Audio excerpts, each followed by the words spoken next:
বিসমিল্লাহিররহমানিররহিম। সরকারি জিল্লুর রহমান মহিলা কলেজ সমাজকর্ম বিভাগ কর্তৃক আয়োজিত আজকের অনলাইন ক্লাসে 2020-21 শিক্ষাবর্ষে একাদশ শ্রেণীর প্রিয় শিক্ষার্থী, তোমরা যে যেখানে আছো সকলকে প্রীতি ও শুভেচ্ছা জানিয়ে আজকের অনলাইন ক্লাসের ধারাবাহিকতায় আমি উপস্থিত আছি। হাফিজুর রহমান, প্রভাষক, সমাজকলা, সরকারি জিল্লুর রহমান মহিলা কলেজ, ভৈরব, কিশোরগঞ্জ। পূর্বে তোমাদেরকে প্রথমে ক্লাসগুলোতে পড়ানো হয়েছিল যে সমাজকর্ম কি, সমাজকর্মের গুরুত্বটা, সমাজকর্মের বিষয়বস্তু কি কি হতে পারে, তারপর হচ্ছে সমাজকর্ম পরিধিটি কি হতে পারে। আজকে আমরা আলোচনা করব যে বাংলাদেশের সমাজকর্মের পাঠে গুরুত্বটা কত, ইম্পর্টেন্স কতটুকু হতে পারে। ধরো as a student what's your duties, একজন শিক্ষার্থী হিসেবে তোমার দায়িত্বটা কি হবে? দায়িত্বটা হবে যে তুমি নিয়মিত পাঠ করবে, নিয়মিত অধ্যয়ন করবে। এটা যদি না করা হয় তাহলে তোমার ছাত্রত্ব বা তুমি শিক্ষার্থী হিসেবে তোমার কি কোনো গুরুত্ব থেকে যাবে? না, কোনো গুরুত্ব থাকবে না। তাহলে আমাদের সমাজকর্মের একটি পেশা হিসেবে, সমাজকর্মের একটি আধুনিক পেশা হিসেবে তার কিছু একটা গুরুত্ব রয়েছে। এই গুরুত্ব না থাকলে কিন্তু সমাজকর্মের পেশা, সমাজকর্মের যাত্রা কোনোটাই কিন্তু সম্ভব হতো না। তাহলে আমরা সমাজকর্মের গুরুত্বটি কি হতে পারে? সমাজকর্মের গুরুত্বটা হতে পারে যে সমস্যা মোকাবেলা করায় সমাজকর্ম কি ধরনের উদ্যোগ গ্রহণ করতে পারে। সমস্যা মোকাবেলায় আমরা জানি যে সমাজকর্মের লক্ষ্যটা হচ্ছে কি, সমস্যাগ্রস্ত ব্যক্তিকে সহযোগিতা করা, যাতে সে নিজের সমস্যা নিজেই মোকাবেলা করতে পারে।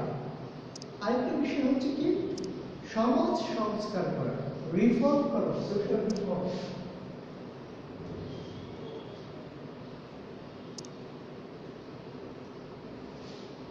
সোশ্যাল রিফর্ম করাটা হচ্ছে কি, সংস্কার।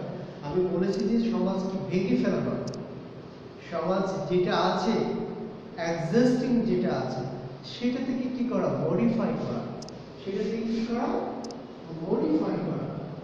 ধরো তুমি ম্যাথে ভালো, তুমি ম্যাথে একটু দুর্বল আছো, ইংলিশে ভালো, তাহলে আমি কি করতে পারি? তোমাকে আমি ক্লাসে আসতে নিষেধ করতে পারি? নো, নেভার, কখনোই না। তখন আমি কি করতে পারি? তুমি ইংলিশে ভালো, এখন তোমাকে ম্যাথে ইমপ্রুভ করার জন্য আমি মডিফাই করতে পারি। মডিফাইটা হচ্ছে প্র্যাকটিস করতে পারি। প্র্যাকটিসটা কি, আমার ভিতরে যা আছে আমি সেটাকে কি করতে পারি, ইমপ্রুভ করতে পারি। সেটা কিসের মাধ্যমে? প্র্যাকটিসের মাধ্যমে। আমার সমাজে যে অসঙ্গতিগুলো আছে সেই অসঙ্গতিগুলোকে সামাজিক আন্দোলনের মাধ্যমে আমরা কিন্তু দূর করতে পারি। তোমরা একটা জিনিস সম্প্রতি লক্ষ্য করে থাকবে, সেটা হচ্ছে যে বাংলাদেশের রেপ ক্রাইসিসটা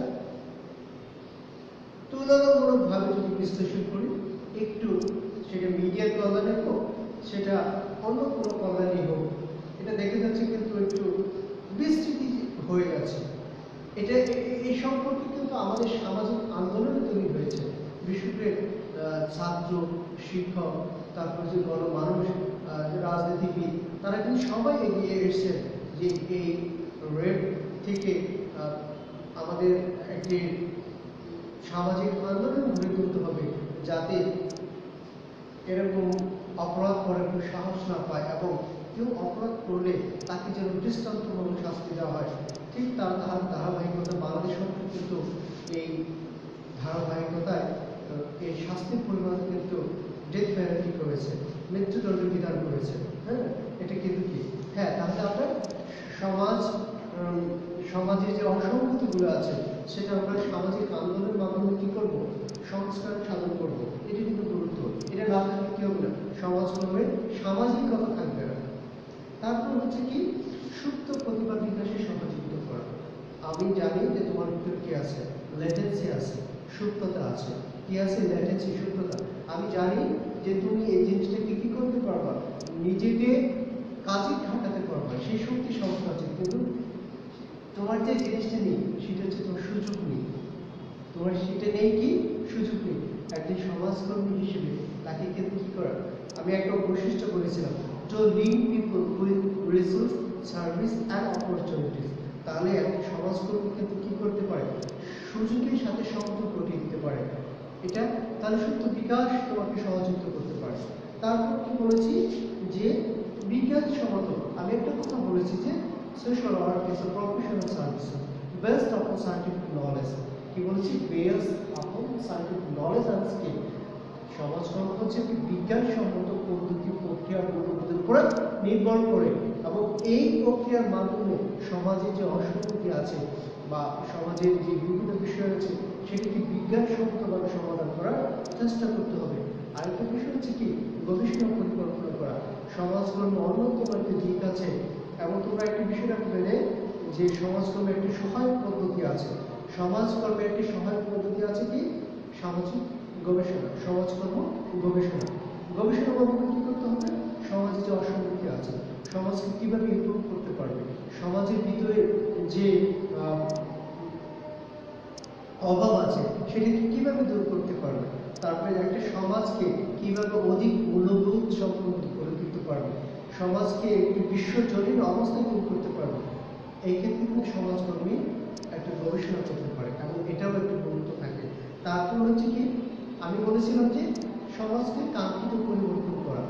কাঙ্ক্ষিত পরিবর্তনটা কি হতে পারে, ইতিবাচক পরিবর্তন করা, ইতিবাচক পরিবর্তন করা। আর এই ইতিবাচক পরিবর্তনটা কি হবে, সকলের জন্য সমানভাবে প্রযোজ্য হয়, সেই বিষয়গুলো খেয়াল করতে হবে। তারপর হচ্ছে কি, বৈষম্য দূরীকরণ। সমাজকর্মের কাজটা হচ্ছে কি, বৈষম্য দূরীকরণ করার চেষ্টা করা। এটা কিন্তু সমাজকর্মের সবচেয়ে গুরুত্বপূর্ণ দিক। ধরো এখন যদি বলি, একটা অক্সফোর্ড ইউনিভার্সিটি থেকে কিন্তু একটা গবেষণা আছে যে পৃথিবীতে 10% মানুষের হাতে, কত বলেছি, 10% মানুষের হাতে 90% মানুষের সম্পদ রয়েছে। তাহলে দেখো কোথায় 10%, কোথায় 90%। এটা হতে পারতো না, 90% মানুষের কাছে সম্পদ আছে, 10% মানুষ অভাবী আছে, এটা হতে পারতো না। তাহলে কিন্তু কি সমাজকর্মে এই বৈষম্য নিয়ে কাজ করতো না, তাহলে সমাজে কি থাকতো না, দরিদ্রতা থাকতো না, থাকতো, থাকা প্রশ্নই আসতো না। তাহলে কি করতে পারে, আর্থসমাজের অনুকূল পরিবেশ সৃষ্টি করা। অনুকূল পরিবেশ সৃষ্টি করা, তুমি যে পরিবেশে বসবাস করো সেই পরিবেশ সম্পর্কে তোমাকে সচেতনতা তৈরি করে থাকবে। তারপর হচ্ছে কি, সবচেয়ে আরেকটা জিনিস বড় বিষয় হচ্ছে, তোমরা সবসময় মনে রাখবে, একটা সমাজকর্মী কিন্তু ব্যক্তিগতভাবে অনুসরণ করতে পারে, এবং সামাজিক যে প্রতিষ্ঠান আছে, আমরা যেটাকে এনজিও বলি, এই এনজিওর মাধ্যমে আমরা কাজ করে থাকি, ঠিক আছে। এবং এই এনজিও গঠন, বিস্তার, ইমপ্রুভ, উন্নতিকরণ করার ক্ষেত্রেও কিন্তু সমাজকর্মের একটি গুরুত্ব রয়েছে। সবশেষে বলা যায়, একজন সমাজকর্ম হিসেবে, বিশ্বের স্বীকৃত প্রতিষ্ঠান হিসেবে, একটি সেবাধর্মী কাঙ্ক্ষিত পরিবর্তনকারী প্রতিষ্ঠান হিসেবে সমাজকর্মের সবচেয়ে গুরুত্ব রয়েছে। এবং তোমরা মনে রাখবে যে আমাদের মতো তৃতীয়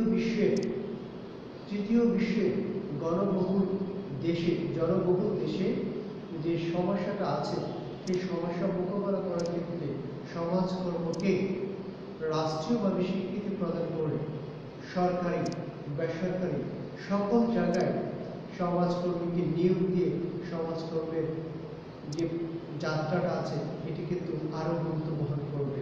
আজকে বেশি দীর্ঘায়িত না করে তোমাদের কাছ থেকে আমি বিদায় নিতে চাচ্ছি। আমার প্রিয় শিক্ষার্থী, তোমরা যে যেখানে আছো সুস্থ থাকো এবং ক্লাসগুলো নিয়মিত করো, করে এবং কোভিড-19 কারণে আতঙ্কে, অবহেলায় বসে না থেকে সচেতনতায় তোমরা একটি শক্তি সাহস অর্জন করে এর মোকাবেলা করতে পারো। ততক্ষণ পর্যন্ত ভালো থাকো, সুস্থ থাকো। আল্লাহ হাফেজ।